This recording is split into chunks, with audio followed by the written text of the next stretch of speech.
Dort. Down to Dort. This is Lou Dort, and I'm down to dunk. This is Lou Dort, and I'm down to Dort. I'm Josh Giddey, and I'm down to dunk. Hey, this is Kenny Hustle, and I'm down to dunk. I'm Darius Bazley, and I'm down to dunk. I'm Mike Muscala, and I'm down to dunk. This is Poku, and I'm down to dunk. I love cereal. Captain Crunch, Cinnamon Toast Crunch, Cracklin' Oat Bran. Oh, I can have these. I'm gonna share with my team, but I'm gonna hog most of them. Welcome to Down to Dunk. I'm your host, Andrew Schleck. We're part of the Athletic Podcast Network. With me today on Mondays, as always, my good friend, Michele Bear. Michele, what's up? Hey, a lot of W's for OKC. Like a lot of them. Lots of them. There's been some dubs, man. They've had too many, honestly. They have won 4 of their last 5. The beating the Clippers, Memphis, Denver, lost to Phoenix in a game where they played well. You know, the wheels came off a little bit in the second half, and then they beat this depleted New Orleans team where it's understandable. Like, they had no BI for most of the game. Like, okay, yeah, I don't think Ingram didn't even score in the game. And somehow they still maintained like a pretty close game, which was actually way more impressive from New Orleans than it was like impressive for OKC in that particular game, because they had like no straw to stir the drink. It was Josh Hart, honestly, that was stepping up as the man. And you see the limitations that a Josh Hart-led team has down the stretch, because the Thunder have a guy like Shai to go to, who was really, really good down the stretch. You get that step-back 3 that really just kind of iced the game. Yeah. Lou has finished that dunk. Lou has been in a little bit of a slump lately, shooting the basketball. Yes, he is. However, still contributing at a high level. He had 4 steals last night. And then you just had the unlikely contributors last night. You had the Aaron Wiggins, Jeremiah Robinson-Earl, and Teo Maledon stepping that wasn't up. expected. The Teo one was particularly interesting. He played well. Like, he looked like a competent player. He looked like what we thought we were going to get this season from him. 12 points, 5 boards, 2 steals, 2 of 3 from 2 3. hair balls. Sorry. But those were his only misses. Yeah, bad misses, but yes. I don't know. He played aggressive, which is already something. And yes, the results were good. He made a few shots, and he made one that was the baseline jumper was Antonio Daniels was like couldn't believe what he was seeing. So yeah, it's one of those nights where on the other end, Josh Hart goes completely bananas, and Wiggins and Maledon do the same for OKC. Yep. And again, in a game like that, when you have Shai, even if Giddey, Dort, and even Muscala don't play great games, then you have enough. And that is part of the deal. Like, OKC plays hard, OKC plays well, and the only bad shots that OKC really takes are the sidestep threes that we already discussed and agreed that those are the shots that you can try to take in a year like this one. Totally fine. Yeah. I have no qualms with that at all. What did you think of this Aaron Wiggins game? 8 of 10 from the field, 24 points, 6 boards, 1 assist. What he's been bringing is like pretty good point of attack defense. He put him on Chris Paul for stretches of the game in Phoenix. And he wasn't bad. No, he wasn't bad. And there's not really anybody at the point of attack for the Pelicans that you fear. But still, like, he's providing good defense. He provided good scoring last night. A lot of it was opportunistic stuff, where just because of the way that Josh Giddey was being defended, it opened up some stuff on the other end for other guys. And Giddey was still guys. And you have to search for them. For those chances. Spots. Yeah, he was getting to the spots. And I thought, I mean, I still need to see more. Like, I need to see with these kind of players, one thing you have to be really cautious of is declaring something right out the gate. Now, I'm not saying that Wiggins isn't going to end up being a good player, but do you think the Pelicans had him in the scouting report? If they did, it was very little. So let's get him 10 games of playing 20 plus minutes, and then let's see what he is, because that's when you know when because NBA teams know what other teams are doing. Mark Daigneault will call out what the offensive set is. Immediately, the center on the opposing team will call out the set to the defense. The defense knows what's coming. So it's not. This is how the NBA works. Is a team runs a set, the defense knows exactly what the set is, and they are both working against one another, right? Yeah. In those sets, they know what the players are doing. Now, in these sets, Wiggins plays a little bit different than a lot of the guys on the team. He's a little bit similar to Kenrich, I would say, in the way that he cuts and finds space. He doesn't have the ball as much as Kenrich does. But when teams figure out where he fits as a cog in the system, then I think we know, because we just have seen this too many times from too many players over the last couple of years that, sure, like the first few games can be good, but then what do you do when the defense actually knows who you are? Yeah, that is always a good point, especially with guys that have to do stuff with the ball in their hands, or that you can easily scheme out by just do a little, like 2 or 3 stuff, like mono-dimensional player, like Moses Brown. Like he's a guy that doesn't have touch. It's either putbacks or he has to work for the score. And turns out that defenses were just putting bodies onto him, and that was enough to basically shield him out of the paint and don't allow him to be effective there. With a guy like Wiggins, is a bit harder because he can move off the ball. He clearly shows that he's capable of understanding where the ball will be and to occupy that space.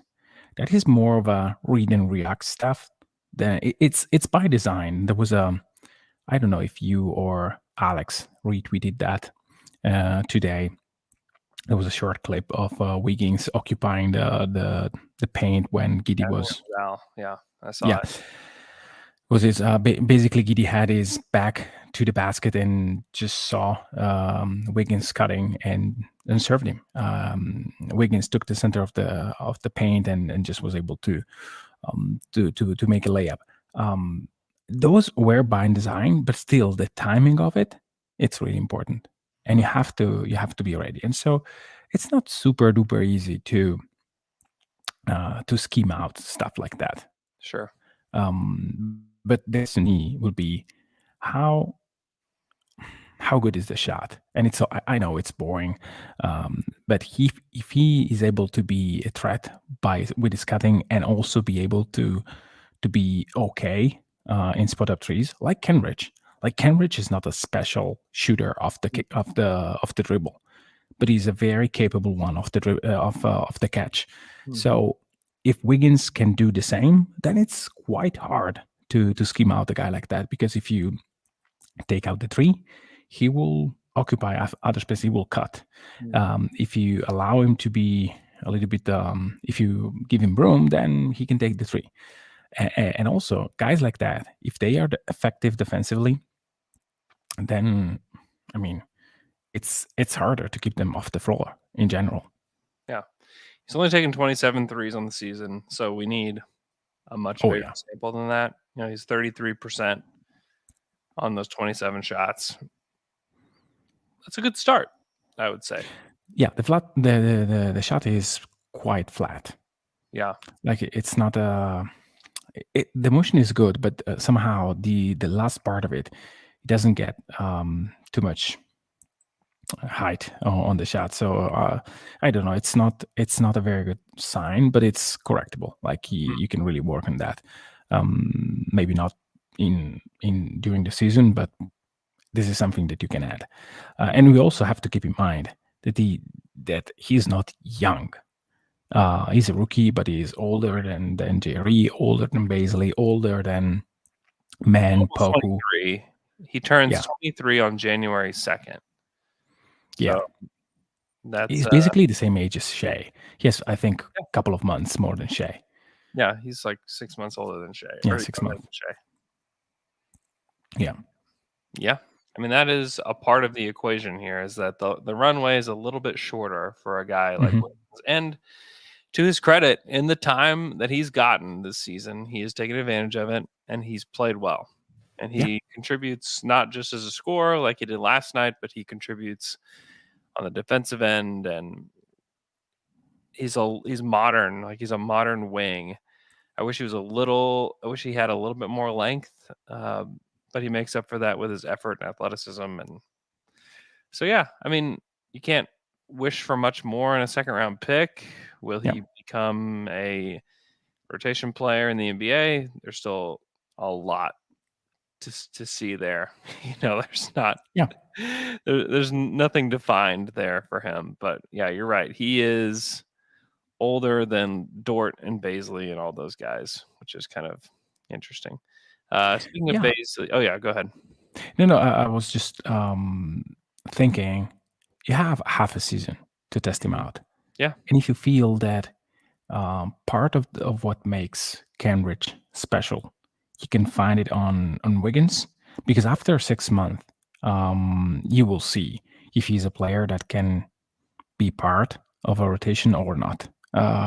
Or at least you have a better understanding compared to what you have today.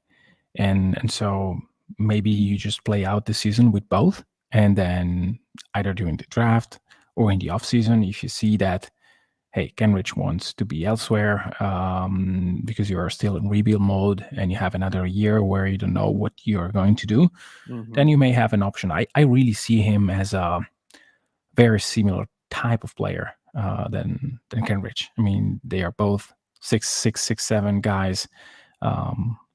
Effort level is super high. Not special scorers, but capable scorers, and again, greedy defenders. So it's not that you cannot keep both. It's actually, I mean, those players are the ones that you look for in your bench, like guys that can play two roles, that can hit a shot and play reliable defense. Yeah. Yeah, I'm interested to see what it looks like. The more I watch Kenrich play, the more I just feel like he is going to get traded. I mean, because at this point, I mean, if we take a look at tankathon.com, the Thunder sit at fifth, the fifth best odds right now.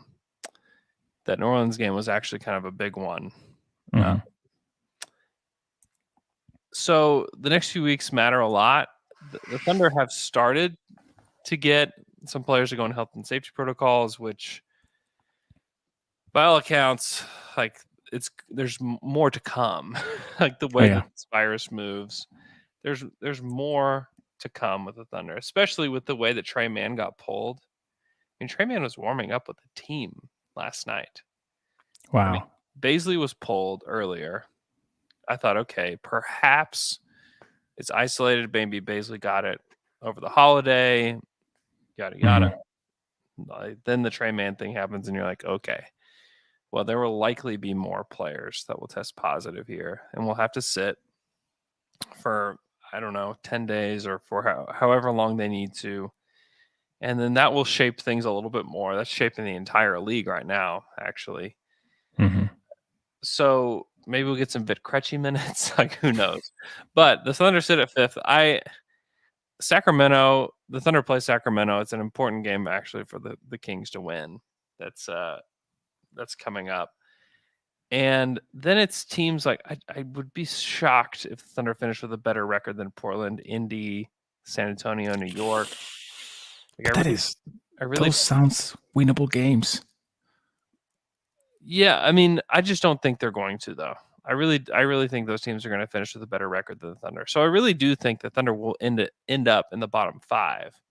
And then it's all up to Lady Luck. They may end up with the fourth spot. They may end up with the third or the fifth. Anywhere from 3 to 5 is where I will predict they will end up, unless something drastic happens. Honestly, I don't think they can get higher than third. And I think that at this point with Houston, Now they have Jalen Green back. They're not going to win a lot with Jalen Green. I mean, with a No, high volume you teenager, have very high hopes.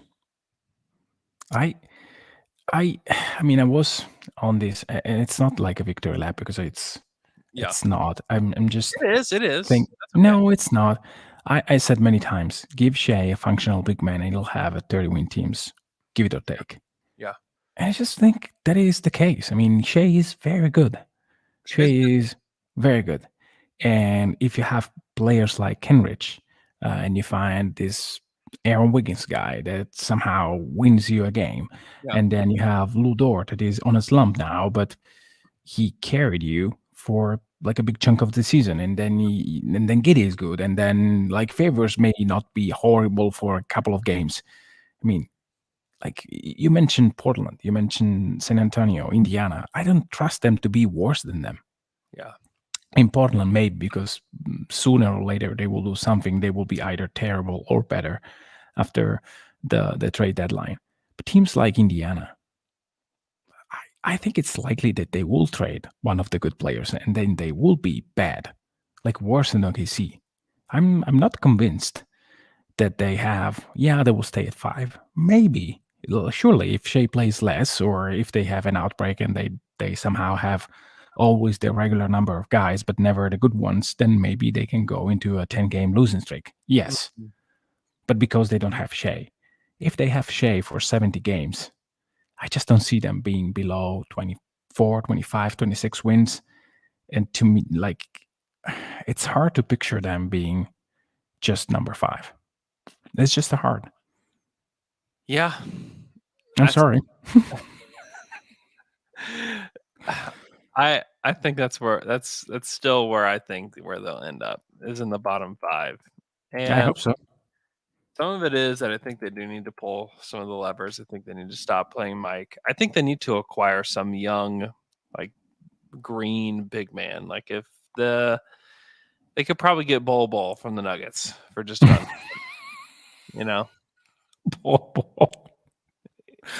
You're aiming so high. Aiming so high. Give me a guy that doesn't play any defense. Put him alongside you. I am trying to help the long-term trajectory of the franchise. Hey, trade Kenrich to the Mavs for Moses. That is the deal. I'm not sure they can do it. Oh, he'd be so great next to Luka too. Holy moly! Yeah, I don't think it's legal, so they cannot reacquire Moses. I think for a couple of months at least. Yeah. There's a lot of destinations. Just get us just a young, big. I mean, I've always been off the Marvin Bagley train, but just trade Kenrich for Marvin Bagley. Let's help the Kings out. Get the Kings wins. It's not that bad. Bagley? Yeah. What makes you say that? He's not horrible. You don't think Bagley's horrible? No, you just have to play Roby. Yeah, Roby's bad. 35 minutes as a center. And I assure you, if you don't play Bazley, if you play Bazley, as your starting 4 with Roby, that is a recipe for disaster. But I think that this is not the way in which OKC will conduct business. Yeah. Roby played like 3 minutes against the Nuggets, and that was all that Mark needed. Yeah. But the point is they want to have somehow a team that makes sense. And if you want that, I know. Then it's, I mean, you're not doing it right. And I know why they're doing it, or at least I think I know. It's hard to tell Shai, hey, we will actively trying to sabotage your career for the next 2 years. You will have the worst team possible. Frame it better. You have to frame it, though. You can't. But this is what he will hear. Like, yes, we will give you a young Jackson Hayes type of guy, but it will not be Jackson Hayes. It will be that player who you never heard of that is currently in our G League team because we love you. You have to frame it. You have to frame it better. Yeah. To say, listen, do you want to have? Honestly, this Thunder team, the more I watch them, if they had one really good player just injected into the lineup. Uh-oh. Can you guys hear me still? I think you can. If there's just one player injected into the lineup, like Chet or Jabari Smith, you're not as far away as I thought they would be. I have the ultimate tank move. Are you ready? I'm very ready. Yes. Why not playing at the same time Giddey, Yeah. Shai, Uh-huh. Dort, and Russ? Plus Roby. Plus Roby. Yeah. Okay. Let's even. What helps the Thunder and the Lakers is that the Thunder have a tremendous amount of cap space. Yeah, but I also have a trade in mind that it's not horrible. It's just not going to happen. Yeah, it will help two teams. It's definitely not going to happen. No. So it will help Golden State to some degree.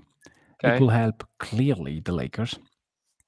I have still to work out in my head the picks and stuff like that. But let's say that you find a way to make it work. But number one need for the Golden State Warriors, as soon as they know that Clay is almost okay, is to shed money. Like to okay, so you can do that for you. You just have to trade away Wiggins. But Wiggins helps them so much, though. Yeah, but if Clay is okay, I think that they can move off.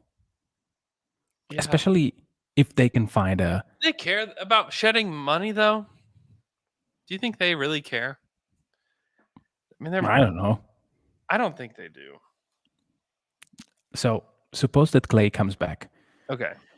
I'll go with you. We'll and in Nate Duncan's words, he's 89% of himself, even 79% of himself. And you can add a Kenrich type player to your roster. Not a Kenrich type, the actual Kenrich. Kenrich Williams to your team. Yeah. Yes. Plus whatever young player that is not a key one for OKC. Like you can get Ty Jerome if you want extra shooting, you can get him. I think like I would trade Bazley, but it's no use. So and maybe you get favors in the deal just because he may be okay for you as a, well, if Looney is not 100%, you have a functional big man, and you are shedding basically 23 millions, which lowers your tax bill about like 70 millions, something like that. You trade Wiggins to the Lakers, which have a wing now that can play functional basketball and doesn't need the ball in. I know that it's helping one of the teams that you should not help because it's in your same conference, blah, blah, blah. But hey, stay with me. And Russ goes to OKC for a gazillion picks that Lakers don't have, but they might trade you every single swap that they already have. You basically can swap again, and you swap two of the one that they can still swap, 26 and 28, and you get 2027 unprotected. I mean, I would be all about that. I think the Lakers probably should be too, just because you get a really high quality rotation player that's not 37. That helps you quite a bit. I mean, that to me, that makes a lot of sense. I don't think that Golden State has enough, though. It's so complicated. Like, it's just too complicated to No, get it's not complicated. Those three teams on the same page is tough. Three team trades are tough. Yeah, I know. But it's not that you can. It's not like complicated in terms of terms. Like it's really straightforward. Like Lakers gives assets to both teams probably. Basically Golden State gets a very good player that is extremely cheap, and if they want a center, and the Lakers get a wing that is probably going to help them more than Russell Westbrook. But I want to make you to do a little trivia with you. Okay. Let me see if I still have the page. of cleaning the glass. In your opinion, which it's not an opinion, but I ask you to guess, how many seasons, according to clean the glass, so you take away all the garbage time and blah, blah, blah. Mm-hmm. How many seasons Russell Westbrook had a better effective field goal than this one?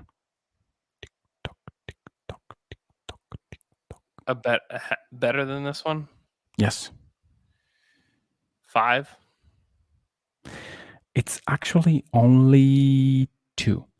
Yeah. The one with Houston, 49.3, and the one with OKC, where he was MVP. That's it. He hasn't been that bad. How many seasons he had a higher percentage than this season on corner threes? 0. 0. And what about volume of corner threes? 0. Correct. He's Yeah. shooting 48% from the corners. He's playing with LeBron. Yeah. Yeah. It helps to play with LeBron. Yeah. That's why I even said this on No Dunks this morning, that like Russ really hasn't been the problem for them. The problem for them is that their role AD is bad. AD's bad. Your role players are either THT or they're crazy old, and they're not really helping you. Like, or not good. Those are your problems, and they need to get somebody. They need an injection of, like, they need Mike Muscala, Kenrich Williams coming off the bench for them.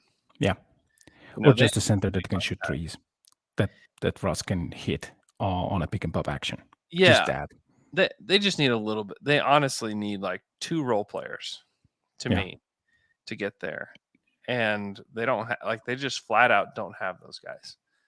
So I don't think they're going to win the title, but I don't think that they're on track to like be as bad as people say they are. Like they hung in that game. They should have won that game, honestly. But they're just, like, you can't, like, Wayne Ellington this year is like, this is not the year to rely on Wayne Ellington or Avery Bradley, you know. Yeah. And Kendrick hasn't really played for them. Yeah, Bazemore's another one. Trevor Ariza, Monk. You know, Rondo. Yeah. Melo's been pretty good for them, but still, you don't want to have to play Melo in crunch time. Yeah. Melo's a second and third quarter guy. What's your price for the combo, Mike and Kenny? Is it a first? Yeah, definitely a first. 2027? I don't think that they will do that, though. It would be crazy. Why would that be crazy? Like an unprotected first? Yeah. I'm greedy. You know me. Yeah, you're too greedy. This is Scrooge greedy. Too much. Yeah, I mean, it's tough. They're a tough team to make a trade with. Yeah. Because they don't have a young prospect that you're like, oh, if you throw that guy in, then we can talk. Oh, no. You have to take back one of the centers, basically.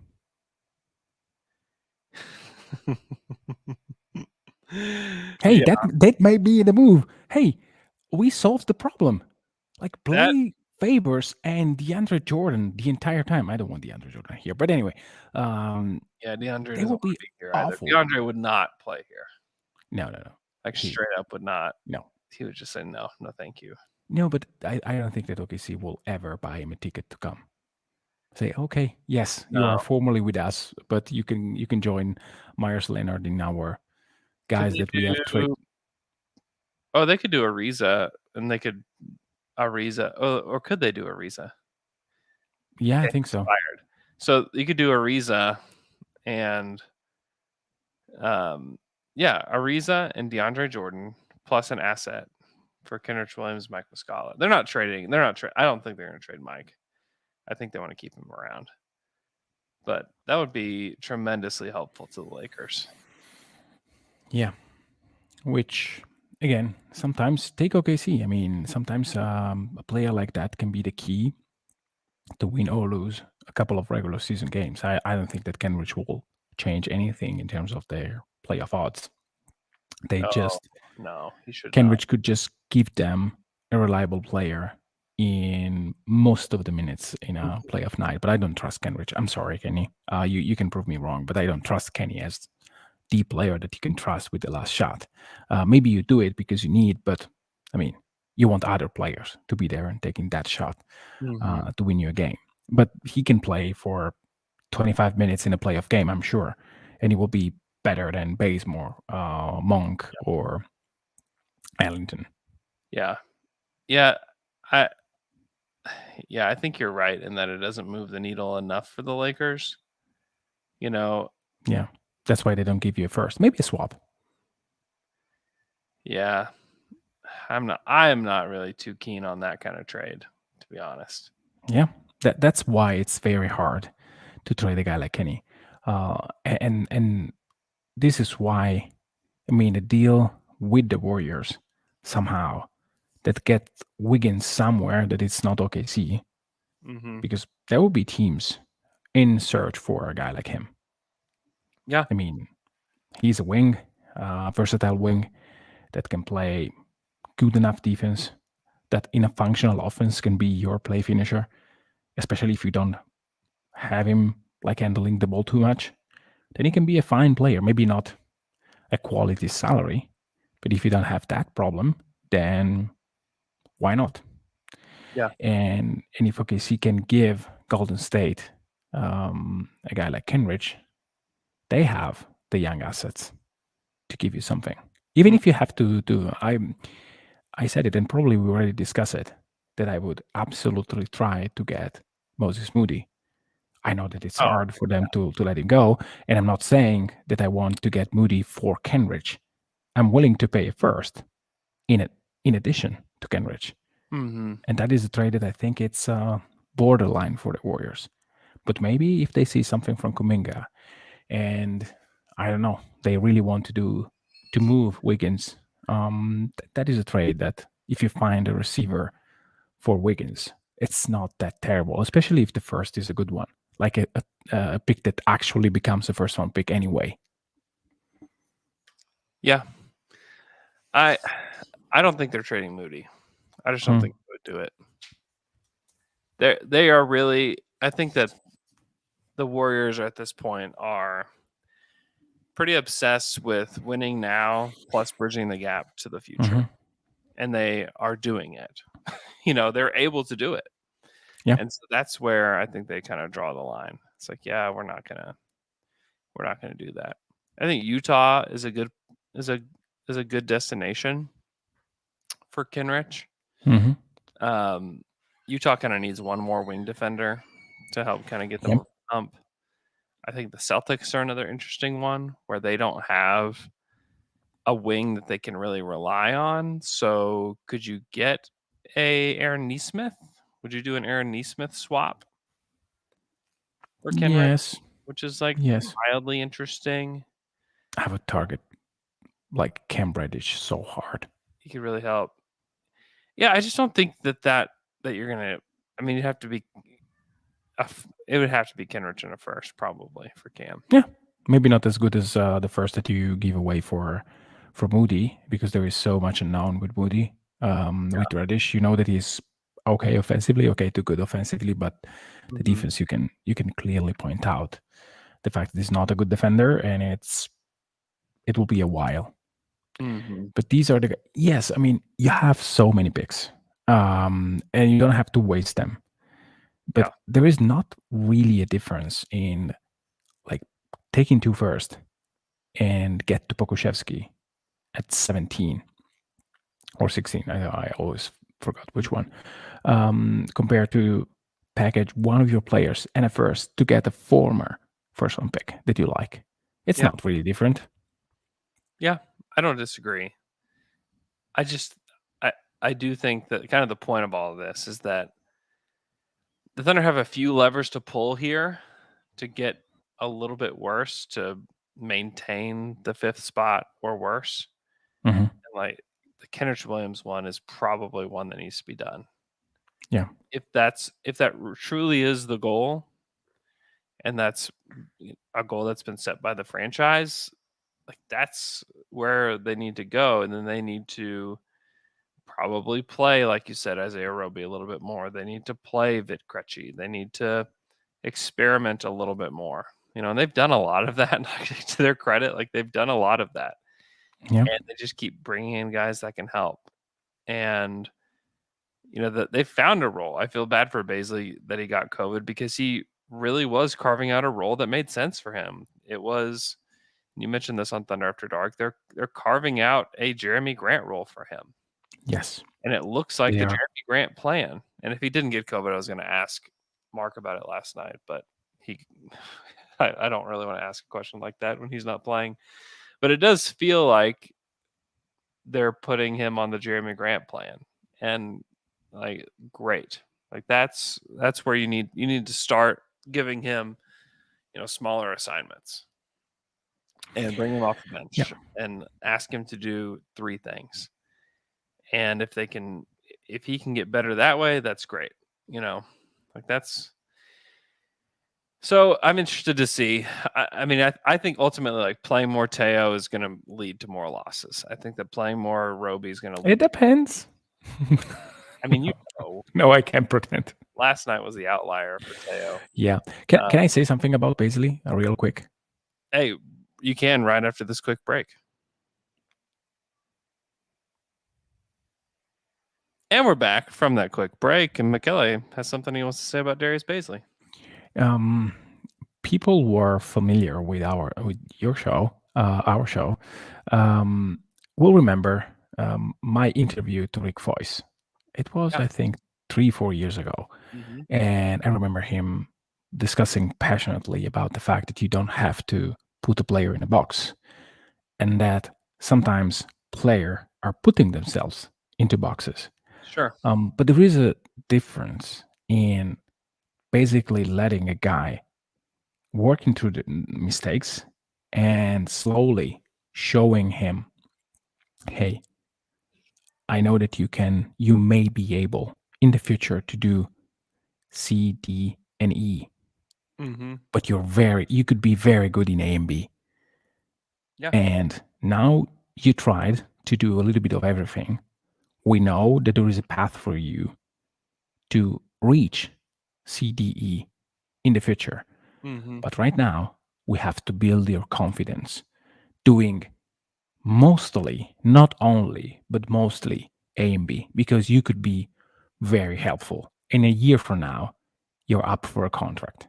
So you either nail A and B, or there will be no shot for you here with C, D, and E.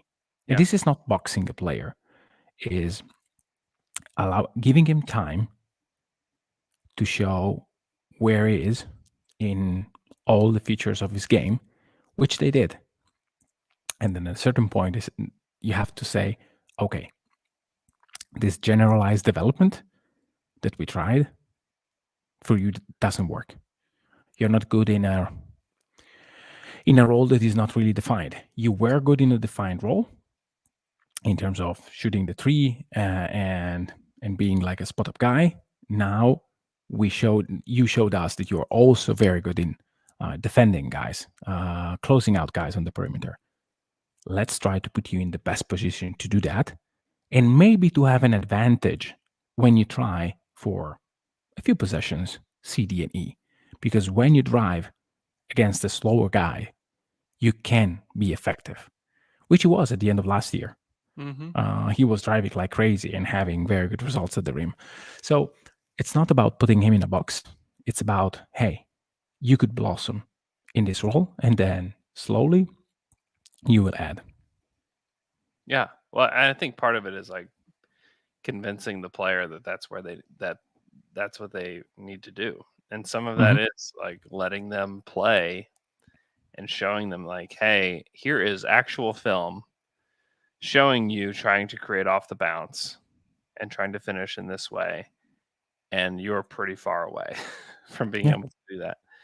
And wow, here you are using the space on the court, cutting, grabbing the ball and dunking. Like, wow, like you need to do that more. Like look how effective you were. So I think that there's the box sometimes needs to be created from evidence that you have, and I think that's what the Thunder are doing. That would be my guess as to what they're doing. And the only last thing, sorry.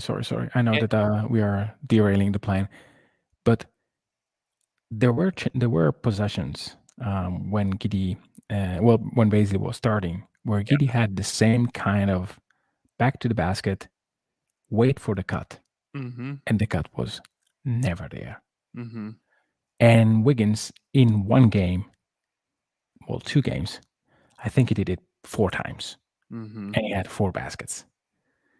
That is a part of Bazley's game that will come with training and with watching Giddey, how Giddey plays and stuff like that, because that can be a dynamic part of his game. Yeah. It's not that he doesn't do it.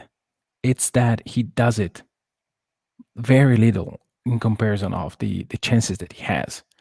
And because I think that he can be he's so athletic that if he takes all the possession that Wiggins had last night, he could dunk them all. Is that athletic, that good? And so, this speaks highly about Wiggins' IQ, but also the fact that Bazley needs to understand that in that role, in an opportunistic role, he can be so good. Yeah. That's another story to unfold in this season.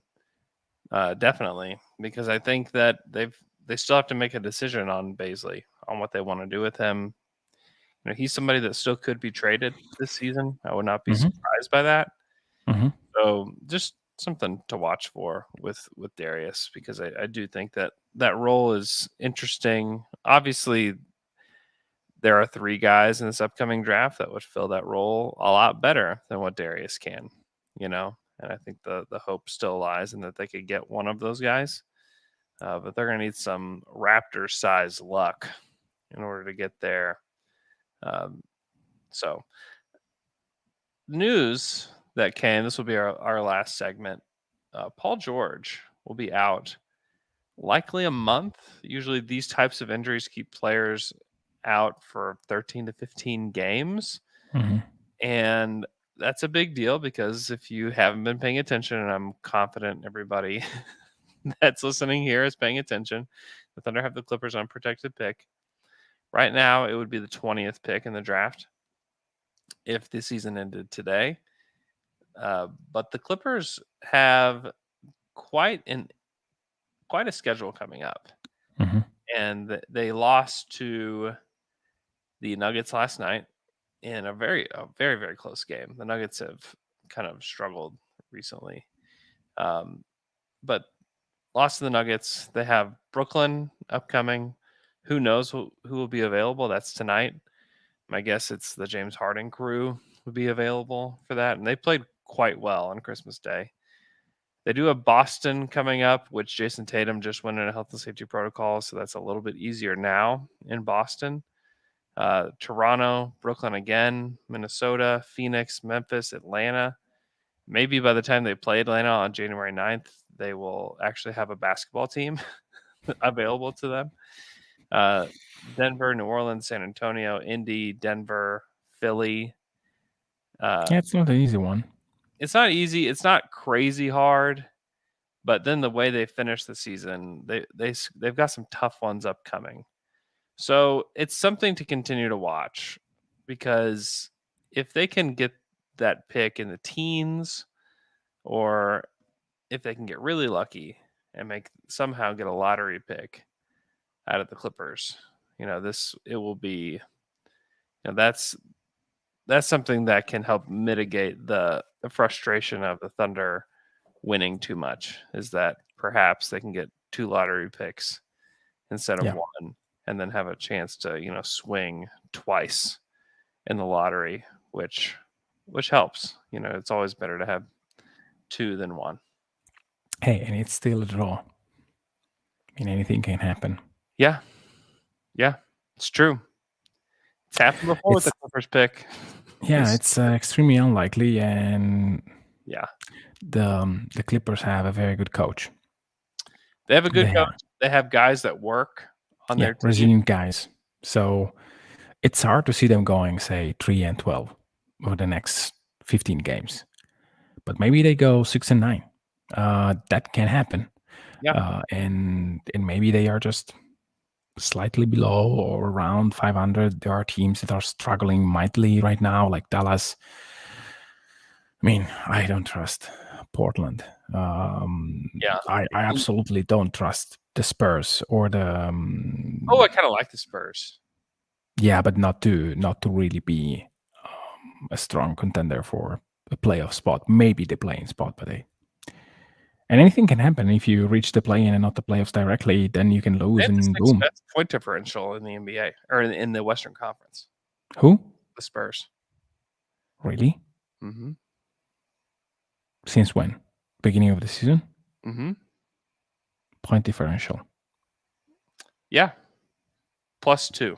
They're +2. There's only 6 teams that have a positive point differential in the West, and they're one of them. And actually, they're the 5th best because they have a better one than the Clippers. So they're the 5th best.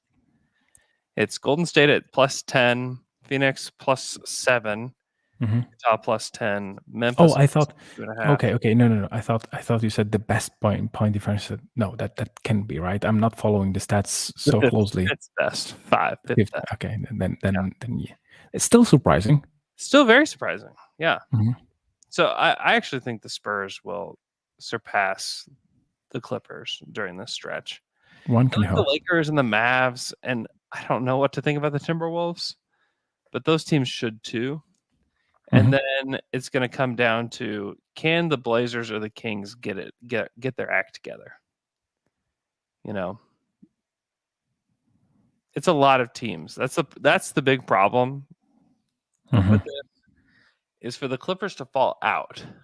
They have to fall behind the Nuggets, Lakers, Mavericks, Timberwolves, Spurs, and then one of the Blazers or Kings. Yeah, to get out. That is not going to happen. It's certainly possible with a lot of Eric Bledsoe. Don't you think? Paul George is a boss. Criminally underrated. Yes. Throughout his career, mostly because of the decisions that he makes and the fact that he kind of fades in giant moments. But we're talking about a regular season player. Regular season P is a good P. One of the best. Yeah, that's right. He's the MVP. Yeah. He's the MVP. And right now, they are. I mean, Paul George is out. Isaiah Hartenstein is out. Reggie Jackson's in health and safety protocols. Kawhi's out. Marcus Morris is in health and safety protocols. Like they've got a lot of guys out. It's not just PG. So we're talking about Luke Kennard, Terrence Mann, Eric Bledsoe, Batum leading them. Brandon Boston Jr. Great. So it's totally possible that they do fall behind that many teams, but it's quite a mountain to climb for Thunder fans in that pick. But we should clone Kenny and send one version to Portland and one to Minnesota. That will increase their odds to be serviceable. He would be quite helpful to either to both. That's kind of an interesting strategy, isn't it? To give like Mike Muscala and Kenrich Williams to teams that you think could really use them. Call up Portland and you say, "Hey, listen, we'd like to try out Greg Brown III, and we'll give you Kenrich for Greg Brown and some kind of pick." I don't really know Greg Brown. Sure. I'm just trying to think of some kind of prospect that they have because we're trying to help them, right? Yes. But Greg Brown's like the only guy on the team that I'm interested in. And I'm not even interested, really. Yeah, that's the point. But anyway, if you really, to some degree, you have to trade Kenrich to a team and basically control their fate. This is what you should do. Yeah. Ooh, Bolmero for Kenrich? Bolmero for Kenrich? Would you do that? But why? Just for I don't know. He's very New Age Thunder. so that he can speak with Deck, and Deck has a friend to talk to. It's not a bad outcome. No, I mean, I really would ask for a swap and a player, so that if they don't use Kenrich well, it's criminal, and they should pay for that. Yeah, So I would agree with that. Yeah, a swap. Yeah, why not? A pick swap and Leandro Bomero for Kenrich Williams. I would do that, to be honest with you.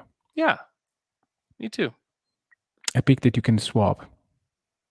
Yeah, you swap it after the lottery, of course, because it's on draft night. Yep. Yeah. Why not? Unprotected, though. Now you're the greedy one. No. A swap is a swap. It's like if you are in the lottery, anything can happen. Yeah. And you don't want to end up in a trade where you just trade for Bomero and not even have a chance to. Well, if they win a lot, then say too bad. Yeah. You could do, which that would be greedy. OKC will get the 2 best picks between Clippers, Own, and Mini. That is a good one. That sounds so presty, doesn't it? Yeah. And perhaps Minnesota won't even know what that means, and they'll just be like, "Sure." Do I get to keep a pick? Yeah. What am we doing again? Yeah. And I just have to give you Bomero? Yes. That is everything. That's it. Yeah. Yes. Oh, that's all we need. Don't worry about the fine details. Don't worry about it. No, it's not a bad trade, to be honest with you. That's really not a bad trade. That is, you get a prospect that's at least kind of interesting. Kind of, yes. He fits with how the Thunder like to play. He's bigger. He can kind of he can pass 6'7.5". Yeah, something 6'6", like that. 6'7", something. I mean, just kind of a bigger guard. Can handle a bit. They just want big guards. Questionable shooter. Yeah. He's just a little bit older, Josh Giddey, and not nearly as good.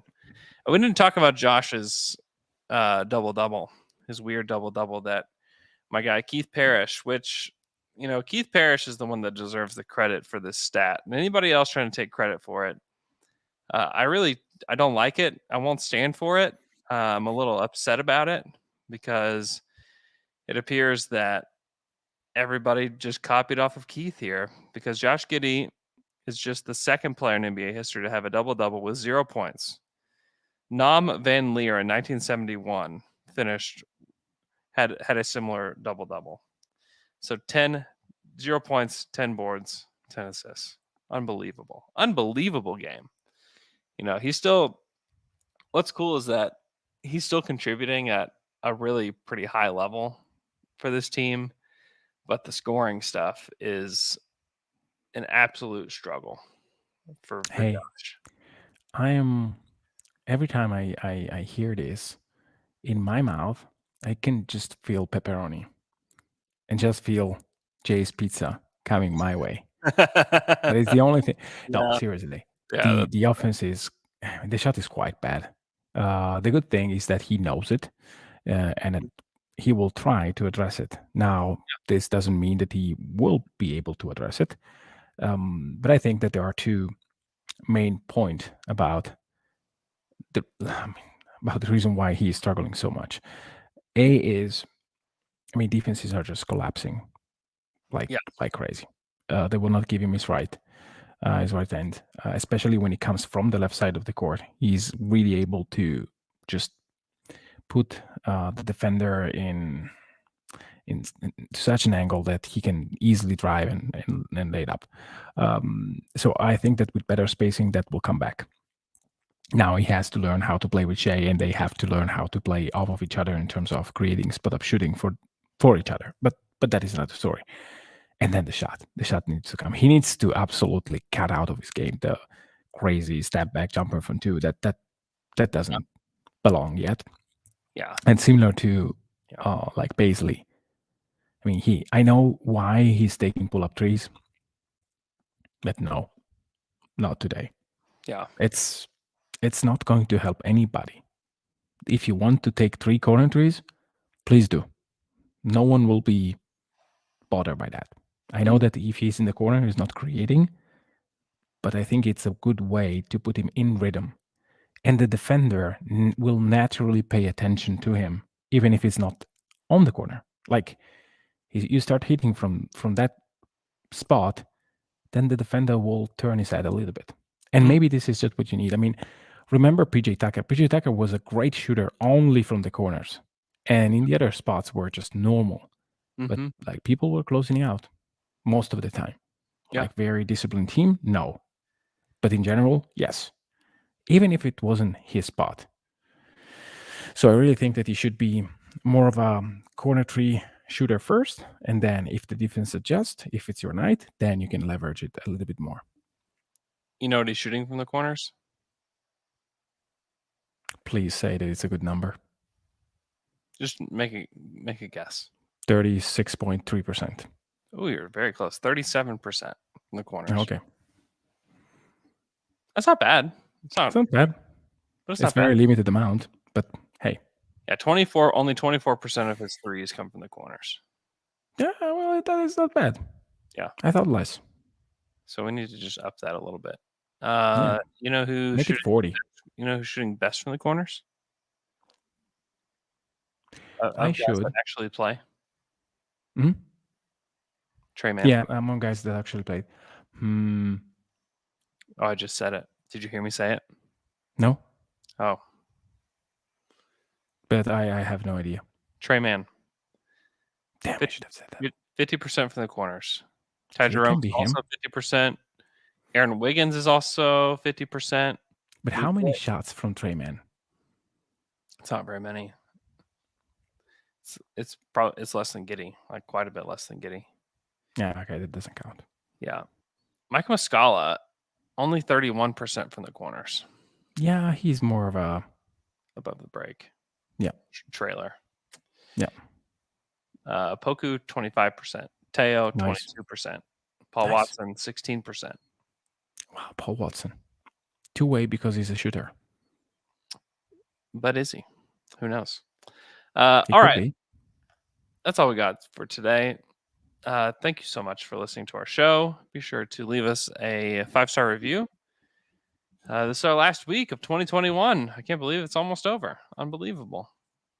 Enjoy the rest of your week. And we will talk to you guys again on Wednesday.